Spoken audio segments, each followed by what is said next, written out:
Félix García Morillón, ¿qué hay? Buenos días. Hola, Manolo, ¿cómo estás? Pues como siempre te digo, tirando. Tirando, pues yo también, tirando. Tirando a Ujú. bien.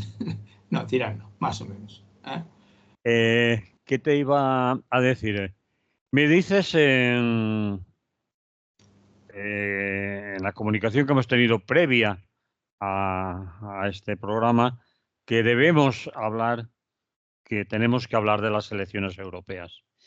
Yo no sé si es la primera vez que hay tanto interés en unas elecciones como en esta ocasión. Unas No lo elecciones sé, puede ser. europeas me refiero, no unas elecciones Ah, en general, sino unas elecciones europeas, se le está dando mucha importancia y con todos los compañeros que he venido hablando estos últimos días, insisten en lo mismo, en la importancia que tienen estas elecciones europeas.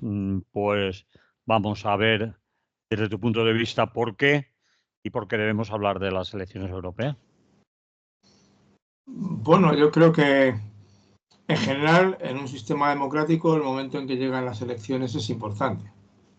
Mm. Se supone que es la ceremonia oficial de la democracia parlamentaria, aquella en la cual son los gobernados quienes eligen a los gobernantes.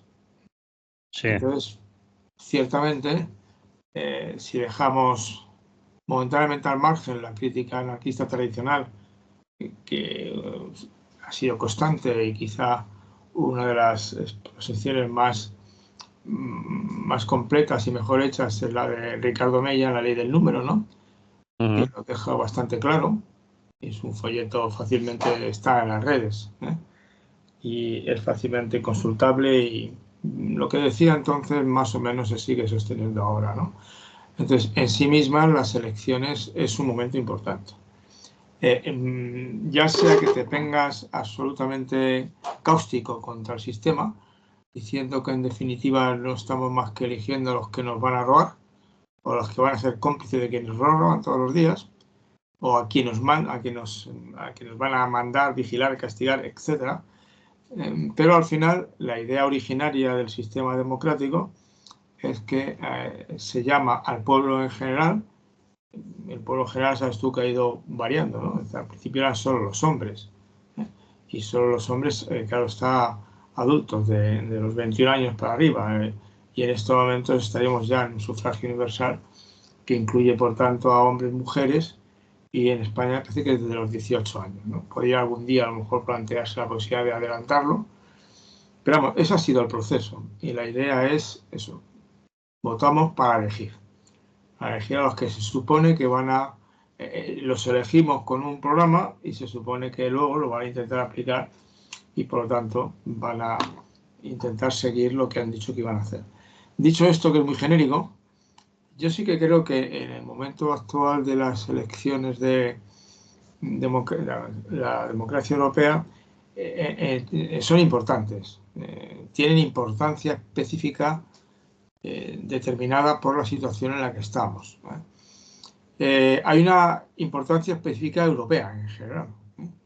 Y es que, bueno, poquito a poquito, pasito a pasito, sigue avanzando toda esa manera de entender la democracia eh, profundamente distorsionada, liderada por aquellos que han convertido la propaganda en pura mentira, la capacidad de mentir sin ningún recato y además con la conciencia de que no afecta.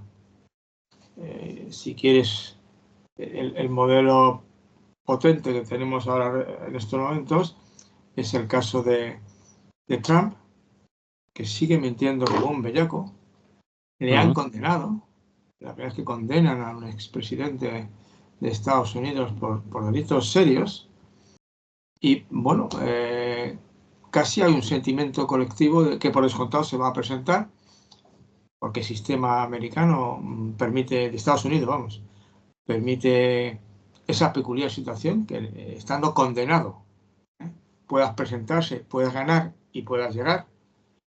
Pero es que además Y la gente pueda, más o menos, y pueda ser presidente, y pueda ser presidente incluso desde la cárcel. Es decir, incluso que desde la cárcel, sí, podría ser, como a lo mejor puede ser es una cosa llamativa. La democracia de Estados Unidos tiene algunos rasgos muy peculiares y hasta ahora se ha mostrado robusta. Bueno, Tienes un caso muy concreto, por ejemplo, por lo que nos afecta en España. Allí sí que los jueces del Tribunal Supremo, que son decisivos, los nombra directamente el presidente. sí. Sin detenerse a nada, ¿no? Y claro, los nombra de su cuerda, sin ningún problema. Quiere decirse que a continuación, cuando llegan a tomar decisiones, puedan tomar decisiones. En Estados Unidos fue muy clara la cuestión del aborto, ¿no? Es así. Aquí en España nos parecería una barbaridad, ¿no? Bueno, es uno de Pero los puntos. el cargo es vitalicio. Es Después, vitalicio, además, sí, claro. después no los Ser puede. vitalicio da una ventaja importante, que yo creo que eso es el detallito que hace que el hecho de que los nombre el presidente no es tan grave, porque obviamente lo nombra teniendo en cuenta su ideología, pero también teniendo en cuenta su prestigio profesional. Pero claro, una vez que está en el cargo, no le debe nada a nadie, porque es vitalicio. Y no puede desnombrarlos ni el No presidente. puedes nombrarlos, no. Si esa palabra existe, desnombrar. Estoy recordando la penúltima fiscal general del Estado que, como no se avino, fue expulsada a los 8 o 9 meses de estar. Digo por el PSOE, ¿no? Sí, sí. Puso a otra muy discutible, ¿no? Bueno, así funciona aquí en este país. No. Mientras que en su caso, no es lo mismo el Tribunal Supremo que la Fiscalía, pero la polémica que tenemos con el Tribunal Constitucional, el Tribunal sí, está clara, ¿no? Es decir, el Consejo General del Poder Judicial, perdona, está Sí. clara, ¿no? Es una manera de demostrar que sí, que lo que están ahí es manipulando. Y como les deben el cargo a quien les ha nombrado, pues de eso va, ¿no?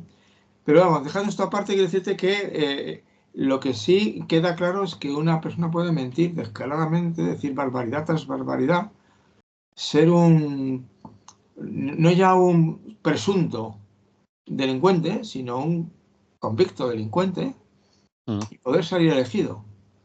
Entonces, todo el tema de la defensa de unas ideas vinculadas a la razón, a la verdad, al compromiso por toda la sociedad y especialmente por los más débiles, oiga, que se lo pasan por el arco del triunfo, vulgarmente en el caso. Pero es que en Europa lo que creo que en estos momentos está provocando una sensación extraña es que se avecina por primera vez la posibilidad de que gane, o sea, que obtenga mayoría en el Parlamento Europeo la extrema derecha.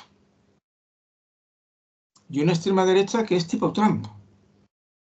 Es una extrema derecha que obviamente es autoritaria, se pasa un poco por el arco del triunfo del Poder Judicial, ha puesto blanco en los inmigrantes como el chivo expiatorio al que hay que cargar las culpas y maltratarlo, y además intenta imponer un sistema económico en el que va a primar este modelo del neocapitalismo neoliberal radical, en que los intereses de las grandes empresas van por delante. Es que es lo que se nos avecina. Entonces, eso que se nos avecina es grave, porque de alguna manera la Unión Europea es una construcción, un invento, claro, es un invento, es una construcción creada ad hoc, en la que se pretende evitar que vuelva a ocurrir algo parecido a lo que ocurrió en la República de Weimar, en la Italia fascista, en la Hungría, que también tuvo sus problemas, o en Finlandia, es decir, en toda aquella oleada que hubo en Europa de movimientos muy de extrema derecha que terminaron haciéndose con el poder. Y a continuación provocando una de las guerras, posiblemente en Europa, la más devastadora que ha existido en Europa. Posiblemente. Tampoco se trata de hacer concursos de cuándo se mató más, pero la verdad es que se mató a mucho, ¿no? Y entonces, una vez que deciden un sistema en el que está apadrinado por una democracia cristiana que incorpora a esa democracia cristiana más o menos difusamente la doctrina social de la Iglesia, aunque sean evangélicos o sean católicos, pero incorporan una doctrina social de la Iglesia, no tipo calvinista, sino tipo, pues eso, tipo de los protestantes más próximos al catolicismo, los catolicismos más próximos al protestantismo, con un sentido social de la riqueza y con un sentido de atención a la parte más desfavorecida. Es la socialdemocracia la que de alguna manera lidera, pero con la complicidad de una democracia cristiana con conciencia social. Y son las que construyen la Unión Europea. Sí, sí. Y la construyen para eso. Te comentaba, me parece, el otro día, y previamente han hecho la Comunidad Económica del Carbón y del Acero para dejar que los empresarios sigan batallando y llevándose detrás de ellos a lo que fuera menester, y genera una situación novedosa, que es después de cientos de años, pero más en concreto de los últimos 40 años, ¿no? de 1914 a 1944, 30 años de barbarie desaforada, por fin deciden convivir y lo logran. O sea, y se logra. Y de alguna manera se ve la Unión Europea como un refugio sólido de políticas sociales sensatas, de atención a la población en general, un modelo socialdemócrata, una mezcla de socialismo más democracia, más la libertad propia de fuerzas más tipo eso, la democracia cristiana, pero están ahí. Y además es un club al que se quiere apuntar todo el mundo. Y de hecho van consiguiendo, empiezan siendo pocos y van incrementándose hasta la situación actual. Y entonces cuando ha llegado a ese momento que parece que quizá por las dificultades que implica ya una Unión Europea tan grande con tanta gente, te encuentras con la situación en la cual empieza a crecer en diferentes países de Europa la extrema derecha. ¿En torno a qué? Bueno, pues en torno en parte a las dificultades intrínsecas. Yo creo que se notó mucho en la crisis de 2015, ¿no? Y cómo ciertos poderes fácticos de la Unión Europea, eso lo decía muy bien en su día Varoufakis, ¿no? Habían vendido a Grecia, ¿no? A favor de la banca alemana. La gente empezó a notar cosas extrañas, ¿no? Y cosas que ya no estaba tan claro. Ese papel socialdemócrata o papel de una cierta justicia social, de una convivencia entre iguales, sino que empezó a saltarse la cuestión, ¿no? Ha ido creciendo y en estos momentos Europa tiene algunos conflictos preocupantes. Uno de los propios conflictos económicos que no acaba de arrancar de las sucesivas crisis, y sobre todo un peligro, bueno, algo que están haciendo ver como un peligro, que es la migración. Y entonces el discurso de la extrema derecha, cuando se unen aquí Meloni y Le Pen y Abascal, de pronto empiezan unas proclamas, bueno, que te hacen temblar, ¿no? Porque aparte de reduccionistas y simplistas, acabar con el problema de los inmigrantes no es fácil. Por más que primero tengas que analizar bien si es un problema como que dicen o no. Pero no es tan fácil porque encima Europa está carente de mano de obra. Y la mayor parte, por ejemplo, en el caso de España, la mayor parte de los inmigrantes ilegales están trabajando. En el campo, básicamente, donde no quiere Y ir. no solo, y en otros contextos, pero en el campo básicamente, ¿no? Sí, sí, sí, sí. Entonces, están generando riqueza.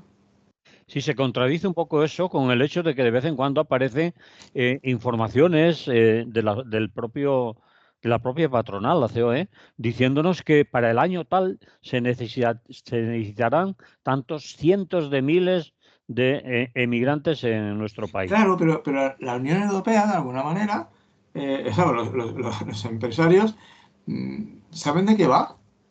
En el pan más negativo que puedas hacer valorando su posición, le dice, claro, quieren eso porque es mano de obra barata, permite rebajar las pretensiones de los sindicatos españoles y les soluciona la papeleta. Son trabajadores obedientes, cumplidores, que siempre están con la amenaza de quedarse en la marginación, pero claro que los necesitan. Y en todas partes, de alguna manera. Aquí en mismo Madrid, por ejemplo, una parte no despreciable del comercio, sobre todo de barrio, está en manos por ejemplo, de la comunidad china, pero no solo. No, el otro día hablaba yo con un frutero de un mercado en Vallecas, que comentaba, que me explicara las tiendas de frutas que hay por el barrio, enormes, y me decía que eran todas de ecuatorianos o colombianos, ¿no? Y que es que habían montado un tinglado de tiendas con personal fundamentalmente iberoamericano, ¿no? Y con condiciones laborales peculiares, y estaban dando trabajo y estaban provocando y abasteciendo, porque además, claro, eso permite a lo mejor vender una fruta más barata que para gente que tiene menos dinero le viene bien, ¿no? Entonces te estás encontrando con que gran cantidad de la hostelería, sobre todo la hostelería, quien te atiende con facilidad no es un nativo, un indígena de aquí, sino que es una persona que es un inmigrante. Supones que está en condiciones legales. Nadie se mete en esa cuestión. Y supongo que estarán la mayor parte en situación legal, pero otros no, ¿no? El servicio doméstico, atenciones de ayuda a mayores, ¿no? Está lleno de gente de ese tipo. Entonces, pero claro, lo que te interesa mientras tanto es un truco claro un recurso claro de la política de la posverdad y de la moralización, es generar un enemigo muy visualizable al que le puedas convertir en chivo expiatorio y que refuerce el sentido de el nosotros contra ellos, ¿no? Y entonces haga piña. Son prácticas identitarias que los puedes hacer de los catalanes contra los maquetes, contra los bueno, ahora no me acuerdo del nombre, contra los andaluces que han llegado ahí, con los vascos contra los maquetos, es decir, van buscando sus enemigos. Y eso le viene bien a la clase media, a un empresariado de parte, y genera ese discurso de la derecha, mano dura, buscar culpables, todos unidos contra los culpables, y vamos a por ellos. Entonces, tras ese truco, al final termina con la famosa frase, primero vinieron a por los inmigrantes, pero yo no era un inmigrante, ¿verdad? Después vinieron a por, y cuando vinieron a por mí ya no había nadie, ¿no? Entonces yo creo que eso es lo que preocupa altamente, ¿no? Porque de alguna manera podemos entrar en una Unión Europea muy complicada y muy desagradable, en la que al final, tras el señuelo fastuoso de que van a conseguir solucionar los problemas, hablo de una inmigración brutal que está alterándolo todo, y te vas a encontrar en mitad de camino con que la sanidad es peor, la pública, ¿no? Sí. Y con una serie de cuestiones de ese tipo, ¿no? Y con que la distribución de la riqueza no crece, y con que ni siquiera la posible buena conducta de los parlamentarios, que por otra parte tienen unas condiciones laborales bastante decentes, mejore, ¿no? Entonces, claro, estas elecciones europeas, en ese sentido, están teniendo un significado que no tenían antes.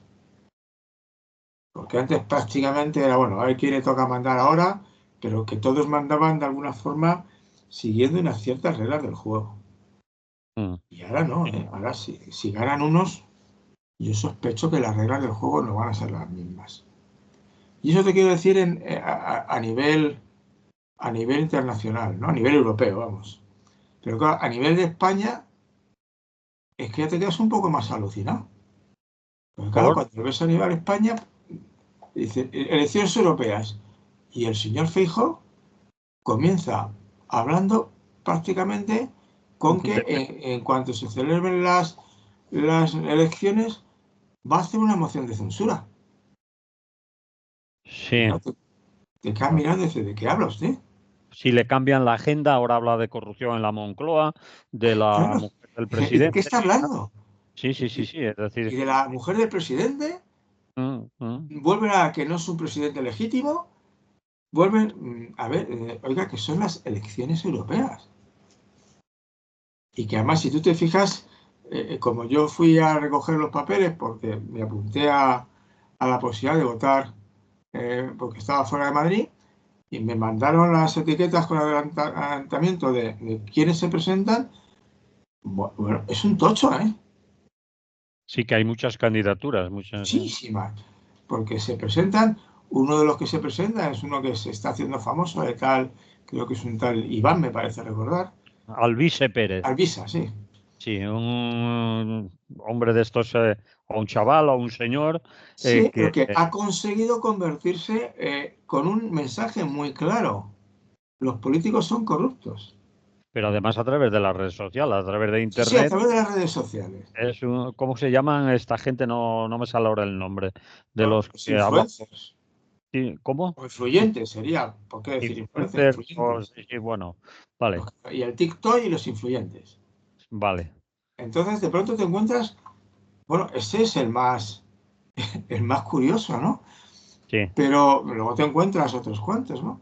Entonces dices tú, pero vamos a ver, ¿no estábamos votando para Europa?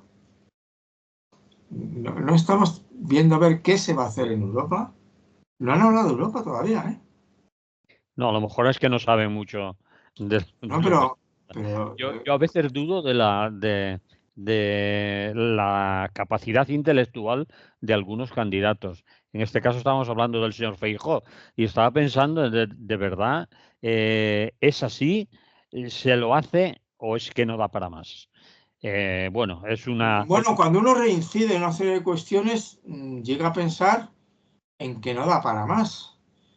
Pero al final, en parte me recuerda a los dos gallegos previos que le han precedido en el poder. Sí, Uno el bajito de Ferrol, otro el no sabe no contesta de Rajoy, que tampoco había manera de saber que hablaba, y ahora nos viene este otro. Y claro, dices tú, bueno, eh, no sé, no sé de qué van, no sé no. de qué van. Es decir, Pero eso es la duda porque ganaba en Galicia, mm. pero no Es sé la por qué duda que a ganaba veces Galicia, a lo mejor tú lo sabes mejor.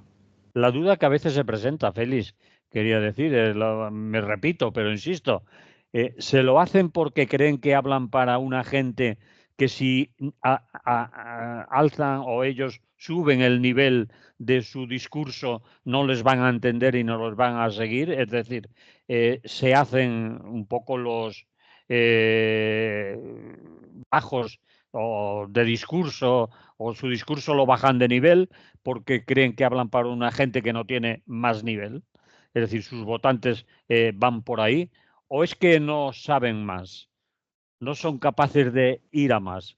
Son Yo me políticos. sospecho en este caso que no. En caso concreto, pues yo voy por casos concretos, ¿no?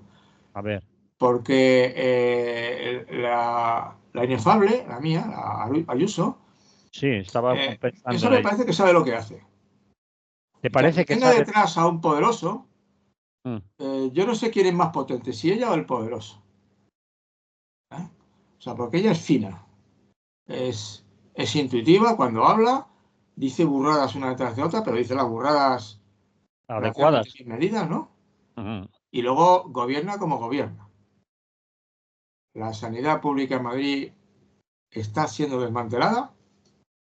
La educación pública en Madrid ya está cerca del 50%. Entre concertada y privada y pública.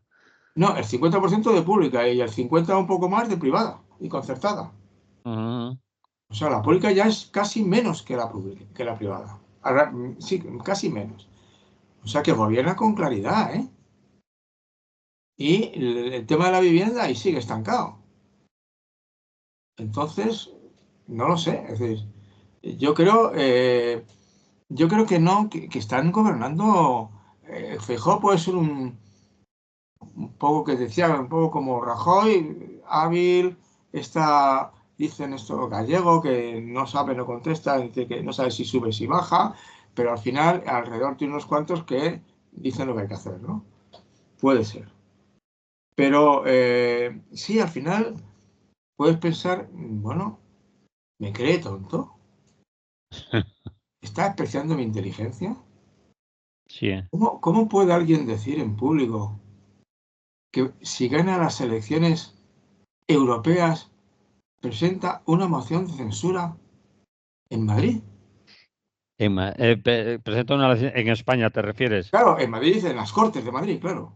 No, Pero no, hoy es no de Madrid. En además Madrid, en las Cortes de Madrid. bueno, ya sabemos todos en el resto del territorio que Madrid es España, España es Madrid. No, Bueno, no, perdona, que no es perdona, eso. perdona Que por la está aquí broma. el Parlamento, No. joder. Tenemos las ventajas y los inconvenientes, ¿sabes? Bien, era una broma. Lo No, que no, me pero me refiero que parece bien. lo más chungo de Además, todo es que Madrid ha ganado la decimoquinta, como dice aquel. no, Oye, no, déjalo estar, no. déjalo estar. Quiero decirte que Eh, lo que tú dices, yo creo que son flojos. que lo más chungo era que a pesar de presentar la moción de censura con Vox y Junts, Bueno, ya, claro, y encima con Vox y Junts. es decir, es la hostia, Se ha perdón. desdicho ya, ¿eh? Ya ha venido a decir que no, bueno, que no Que no, decía eso. que no.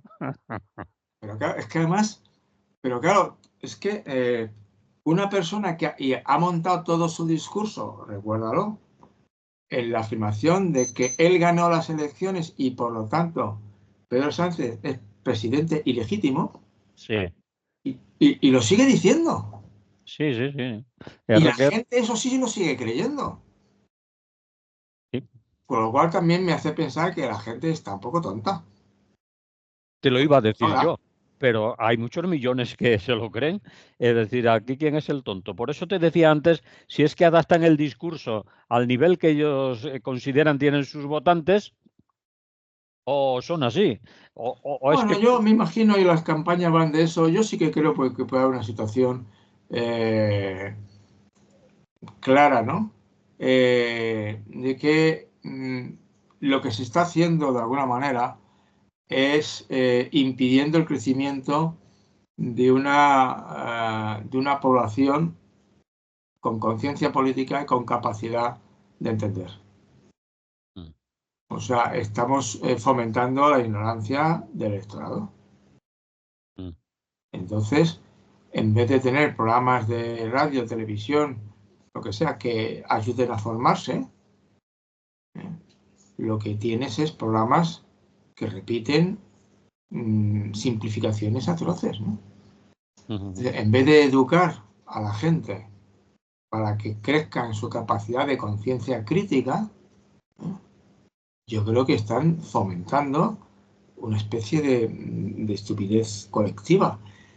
También viene condicionado a otra cuestión que es importante por el que estamos encontrándonos con una población que se informa más por las redes sociales que por la prensa. Y la prensa, bueno, el pueblo y algunos periódicos en tiempos cuando estaba Franco estaba también claro a quién seguían, ¿no?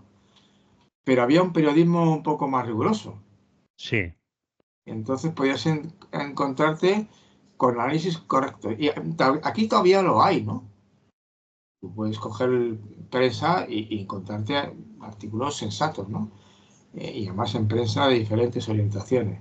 Pero la gente se maneja vía redes sociales en las cuales el mensaje está simplificado y distorsionado. Y de hecho todos los líderes, ¿no? Empezando por Pedro Sánchez, pero Feijóo, comparten sus impresiones en Twitter, ¿no? Y no sé si en Twitter y en Facebook o en Twitter y en Facebook, no sé en cuáles, pero en Twitter creo que desde luego. Entonces yo creo que eso también está incidiendo en que nos encontremos con una cierta bajada de nivel en la ciudadanía democrática, Ujú, que exige, de alguna manera, exige entereza moral para ser capaz de decir la verdad y luchar por la verdad y exigir, ¿eh? Y exige formación y conocimiento. Y de hecho estamos un poco ayunos, ¿no? E incluso, y esto lo siento porque nos afecta más a nosotros mismos, bueno, a nuestros entornos más cercanos, la traición que se ha cometido con el 15M es de libro, pero de Sí, libro de reclamaciones. sí, No se sí, puede decir tanto en tan poco tiempo. sí. Estoy de acuerdo contigo. Alguien lo cogió, se lo apropió y lo ha hundido. Sí, sí, pero además y entre todos, O sea, porque no creas tú que... No, ha sido uno o dos, han sido diferentes, sí. Ya. Y en estos momentos, yo el otro día cuando estaba mirando la papeleta, digo yo que, porque sí tenía intención de votar, de hecho terminé votando, pero porque me preocupa mucho frenar a esta extrema derecha que está intentando quedarse con la Unión Europea y de alguna manera había que evitarlo. Bueno, intentarlo. Pero Bueno, cuando me fui a elegir, digo, ¿y a quién voto? ¿A Unidas Podemos? eso no existe ya. Ahora Creo que sí existe. están las candidatas, o Podemos. Las Podemos. papeletas tiene 500.000, No sé cuántas, es un tocho de papeletas, de papeletas de voto. Yo digo que yo me perdí, Te dan un macizo de votos y te las podría buscar, pero no tengo muchas ganas tampoco de buscártelas. Está la Hay, izquierda española, claro, está escaños en blanco para dejar escaños vacíos, partido animalista con el medio ambiente, soberanía alimentaria española, ¿no? Hay piratas rebeldes, joder, hay algunas de un poco de chiste, ¿no? Pero Podemos sí está, desde luego. sí, Y no es Unidas Podemos, está Podemos. claro, Con es Irene Podemos. Montero a la cabeza. Sí. Y entonces, y luego, claro, ves cosas extrañas, porque en este momento tienes el caso que llama mucho la atención, es lo de la moción de censura al Ayuntamiento de Sevilla, ¿no? A ver, Aquí que puede pasar cualquier cosa, ¿no? es que no lo conozco ese caso. Me Bueno, lo pues tienes que contar. la moción de censura en Sevilla, del Ayuntamiento de Sevilla, te la busco ahora porque no la recuerdo bien, pero más o menos el PSOE y creo que gente de Vox se han cargado al alcalde. Fíjate bien porque me estás contando una cosa que Espérate, no me. espérate, moción de censura. Lo Aparte pongo que un momento. me has pillado No, no, no eh, pasa nada. despistado, a ver si encima metemos el remo No, no, no, y no, yo creo que no estoy metiendo la pata. ¿eh? a ver, A ver, un momento, ¿no? Es importante no equivocarme. He yo leído sé. las noticias esta mañana, pero eh, moción de censura en Sevilla. Moción de censura en Sevilla. Verás, resultados. No, está en amenaza. Hay una cuestión de confianza y han amenazado con una moción de censura entre PSOE, Vox y Podemos. Han bloqueado los presupuestos. Una alianza entre PSOE, Vox y Podemos. Entre los tres, Para el- fastidiar al PP. sí, Y se piensa que detrás de eso va a provocar un calendario inédito, una nueva, o que incluso no se sabe. Fíjate, votan juntos PSOE, Vox y Podemos. pueden votar juntos, quizás Por voten, descontado. a lo mejor votan juntos, amenazan con, pero es que no lo veo. Es Yo que, tampoco. es que me Yo resulta. tampoco. Por eso te decía que te fijaras bien antes de que nos insulten después cuando acabemos de hablar. No, no, no. O sea, ahora ya te he leído la noticia del Español de Sevilla. Ah, pues, Efectivamente, ha sido por ahora una alianza solamente encaminada a parar los presupuestos y que sigan los presupuestos del PSOE anteriores, ¿no? vale. Pero son votaciones conjuntas.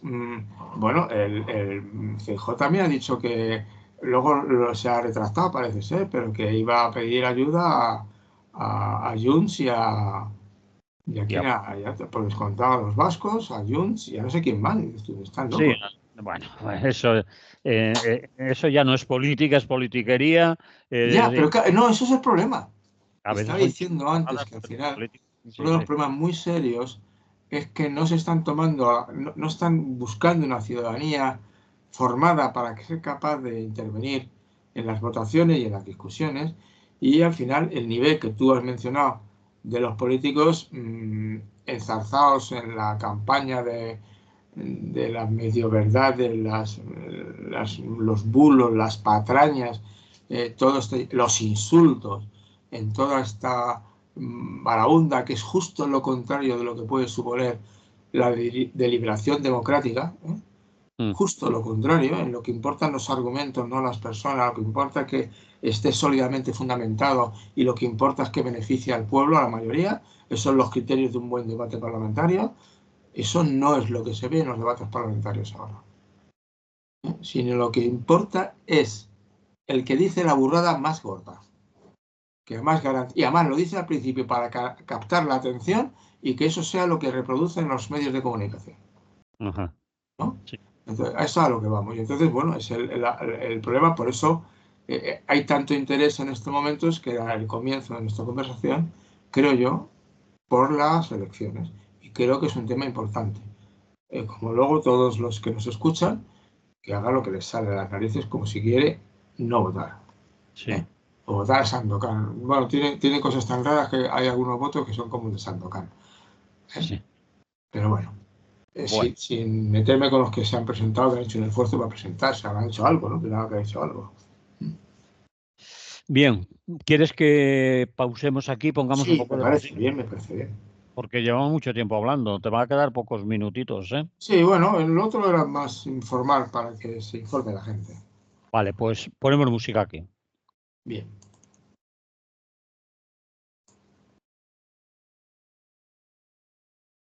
Seguimos con Félix García Morillón, es lo que hay, y ahora nos vamos con otro tema que es muy serio, muy, iba a decir muy importante. Sí, que es muy importante, aunque vamos a hablar de el estado de la pobreza, seguimiento de indicadores de la Agenda de la Unión Europea 2030 y nos dan un informe sobre la pobreza en el año, creo que es en el 23, sobre el 23. Es el último informe. Eso lo que quería llamar la atención, porque te he comentado que yo me lo he descargado. Primero Sí, me descargué la de 2022 buscando una cosa. Y claro, como lo vi tan potente, digo, a ver si hablo del 22 y ya han publicado ya el del 23, porque ese de 22 era de abril, ¿no? Y sí, efectivamente me fui a es buscar y digo, cierto. oiga, está el Tienes 23. razón, tienes razón. Tenemos también el del 23, como Claro, yo te dice. mando a ti los dos. Te manda primero el del 22, pero nada más mandarlo, digo, a ver si le manda información pasada de moda, que eso luego me llama la atención. Y claro, he ido corriendo a mirar y efectivamente está el del 23. Hay el del 23 que dice, de todas maneras, primer avance de resultados. Sí, son avances de resultados. Claro, ellos van haciendo, porque lo que me interesa es llamar la atención, ahora no da tiempo a mucho más, pero yo sí quiero llamar la atención a la gente que nos escucha, en este caso concreto, de que consulten la página, está muy clara.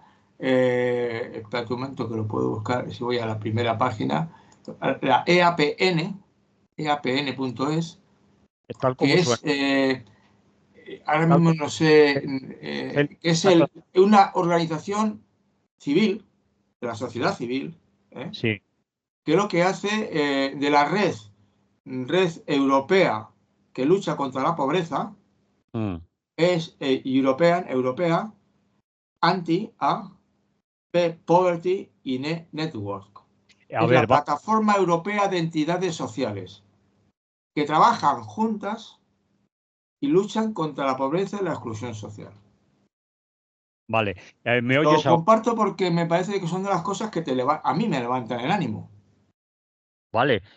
Lo que quería aclarar antes de que sigas, que lo he intentado varias veces, que Perdona. no es que no me escuches, es que no me oyes, creo. A ver, No, te oigo, perdona. para aclarar la dirección web, ¿eh?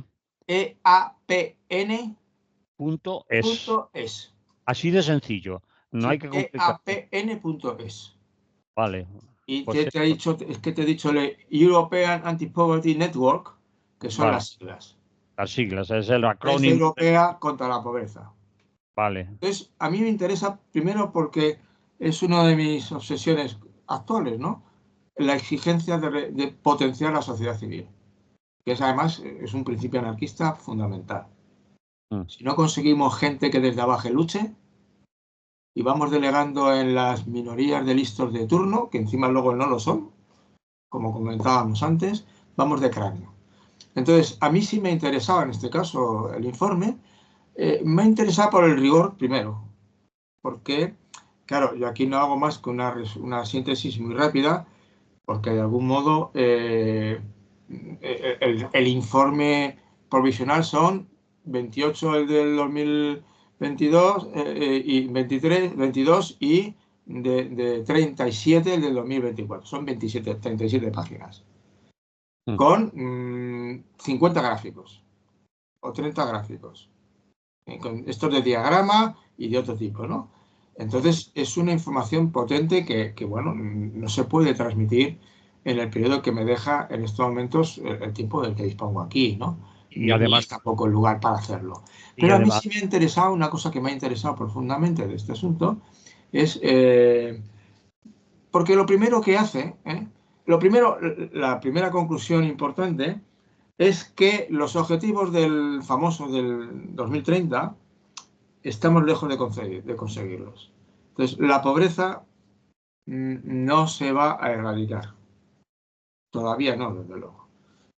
Sí que constatan de que hay ligeras mejoras después del destrozo del 2015, en que todas las tasas de riesgo de pobreza, de privación material severa, todas esas cuestiones se dispararon. Después de eso, de alguna manera, ha venido una situación de mejora paulatina, pero no una mejora suficiente como para llegar a lo que se debe llegar. A lo que se debe llegar.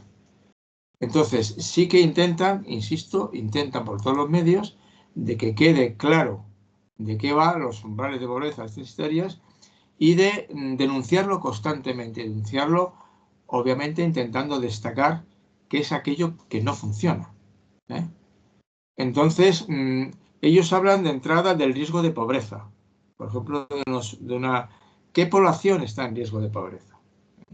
Y en el riesgo de pobreza en España, estamos en estos momentos en 9,6 millones de personas en riesgo de pobreza. El 20,4% de la población española.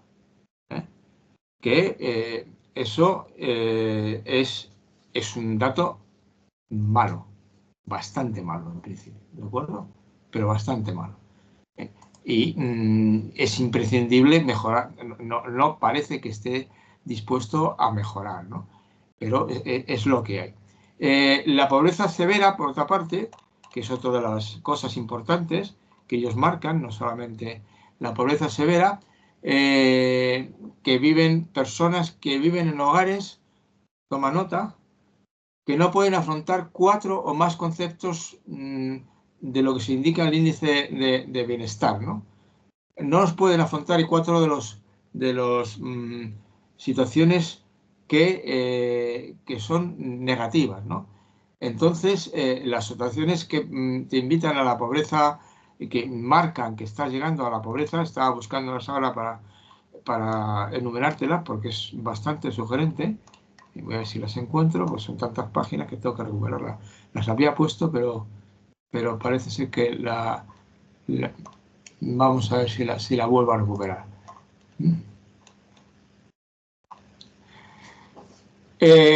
La pobreza severa, entonces, y en riesgo de pobreza es cuando te falla alguna de estas. A escala de hogar, están en pobreza severa los que tienen más de de estos, los 7 que te menciono a continuación, ese es el indicador. Es decir, los que tienen a nivel de hogar más de 7 de estas cosas. No pueden permitirse ir de vacaciones, al menos una semana al año. No puede permitirse una comida de carne, pollo o pescado al menos cada 2 días. No puede permitirse mantener la vivienda con una temperatura adecuada. No tiene capacidad para afrontar gastos imprevistos. Ha tenido retrasos en el pago de gastos relacionados con la vivienda principal o en compras a plazos. No puede permitirse de disponer de un automóvil. No puede sustituir muebles estropeados o viejos. El hogar, a escala de hogar. A nivel personal, no puede permitirse sustituir ropa estropeada por otra nueva. No puede permitirse tener 2 pares de zapatos en buenas condiciones. No puede permitirse reunirse con amigos o familia para comer o tomar algo al menos una vez al mes. No puede permitirse participar regularmente en actividades de ocio. No puede permitirse gastar en pequeña cantidad de dinero en sí mismo. Y no puede permitirse conexión a Internet. Eres consciente, y supongo, y los que no puedan permitirse, 7 de los 13 ítems, ¿eh? Eran 7 en escala hogar y 6 en escala personal. Si no puedes permitirte 7 de esos 13, entras en lo que se llama carencia material y social severa. Y te fijas que son cosas absolutamente básicas. Tener más de un par de zapatos. Lo que pasa, Félix, es que no nos queda ya tiempo. Ya. Entonces, no, pero digo para la gente que lo observe, que lo lea atentamente, porque espero y confío, pero no estoy seguro, que un porcentaje muy superior al que hay en España, ¿verdad? Porque los porcentajes en España son más en pobreza severa, hay más gente, ¿no? En estos momentos, en el 2022, estabas hablando de 567.000 hogares están en estas condiciones de pobreza severa. 567.000 hogares. Espero que la mayor parte de los que me escuchan, yo desde luego no estoy, espero que tú tampoco, supongo, y que pensemos en ello. Porque obviamente, bueno, merece la pena estar al tanto y es uno de los problemas más serios que tenemos en la sociedad española en estos momentos, creo yo, ¿no? Entonces, sí. está la página, es fácil acceder a ella y casi he cumplido lo que pretendía. Oye, que esto existe, miradlo. Vale, de eso es de lo que nos está hablando mientras se está chismorreando en los medios de comunicación o incluso en las tertulias en debates sobre lo que hablábamos antes. Que si la señora Begoña, que si alguna moción de censura, etcétera, etcétera. Sí, eso es lo que estaba hablando antes, de lo que hablan los políticos. Sí, vale. Cuando tenemos esta página web, que la voy a repetir por última vez y nos despedimos. www.eapn.es. Es muy sencillo acudir a ella, ver los gráficos de los que hablaba Félix y leerse o tener acceso a información de primera mano sobre algo que nos debía o nos debe preocupar a todas y a todos. Pues ahí está, ¿vale? En primera instancia. Lo dejamos aquí. Lo dejamos aquí. Que tengáis todas y todos un buen día y que vaya bien. La semana que viene, ¿vale? La semana que viene. Hasta luego. Hasta luego.